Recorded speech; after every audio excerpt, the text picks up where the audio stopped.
Hi, this is Father Mike and Deacon Ed. I'm here to talk to you about our post-pandemic rebirth and growth appeal. One of the most difficult things a pastor has to do ever is ask for money. We would much rather just be of service to you. That's what we were ordained for. But we need to support the work that we do. And so 2 weeks ago, I got up and spoke to you about this appeal, and the appeal is going to go on throughout May, and we'll give you a report on how things go by the end of May. But one of the great things that a pastor has is a business manager, Deacon Ed. So he's going to talk to you a little bit about some of our needs and how you can help. As Father Mike mentioned in his discussion a couple weeks ago, our collections are down about 25% over the past year with the pandemic. During that time, we've been able to reduce some of our expenses to mitigate some of that, but we've also had an increase in some expenses, mainly maintenance-related expenses, as we've had to ensure that the church is clean and a safe environment for people. So while we've had a drop in collections, we are looking to try to offset that with the new Rebirth and Renewal appeal. Now, in the last 2 weeks since we began this appeal, some amazing things have happened. Just conversations. You know, in the first week, we got about a half dozen responses. And this was before we sent anything out on Flocknote where you could just click and get to the place to make a response. We got about a half dozen on computer, and people went out of their way to do this. One family actually did this and said, "I'm sorry, we can't increase our offerings this week." But they went out of their way to tell us that, which means we're in this with you. We're part of the body of Christ. I think that's an amazing thing. We've been talking about rebirth since last June when we first got back together to celebrate on the feast of the body of Christ. And we are being reborn as the body of Christ. I've had other conversations. There was a young man who told me, I spoke to my mother-in-law and just had a conversation saying, what exactly is an appropriate offering to the church? The fact that they had that conversation is a great sign. Something is happening. People are talking about how I am part of the church. That's wonderful. A teenager last Sunday came up to me after Mass. He's got a part-time job, and he said to me, how do I sign up for parish giving? I want to make sure I'm supporting my parish. Amazing. That's amazing.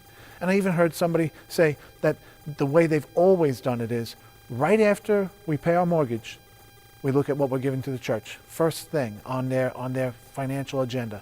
Amazing things are happening. So we just want to ask people to have these conversations. They can go in whatever direction you need them to go, but having the conversation and having it as a family is a really good thing. It teaches your children that supporting the church is an important thing as well.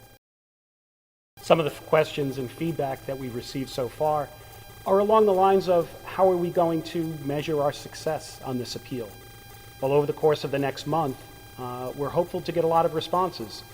It would be wonderful if we could make up that 25% reduction in the collections that we've had.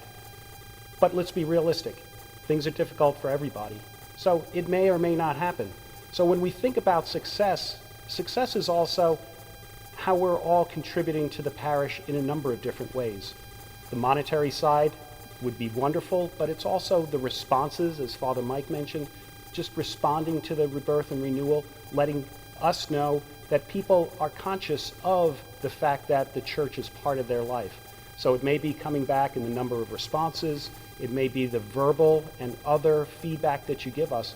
It's all part of the success of this. Another aspect of it will be the success of using parish giving, the electronic giving.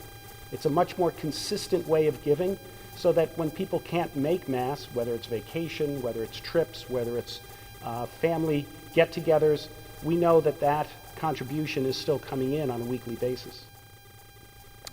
Now, as valuable as parish giving is, I also look forward to the day when we will be passing the basket again. I remember years and years ago, I met a guy who was part of a small Christian community, and he said, what we do is we pass the basket, and if you have something to offer, you offer it, and if you need, you take it. Well, in that small context, they were able to do that. We're not going to do that. However, on every one of our response cards, there is a line that says, I am or I know someone who is in need, and I'll be calling the parish outreach office for some assistance. This is what it's about. We want to serve one another's needs. That's what being the body of Christ is about. We will never make an appeal out of the context of ministry. We want to serve one another, and we thank you all who have responded, because what you're doing is serving one another, glorifying God by your life. Thank you. And we thank you for your prayers. We thank you for your prayers for one another and for the success of our appeal. Thank you.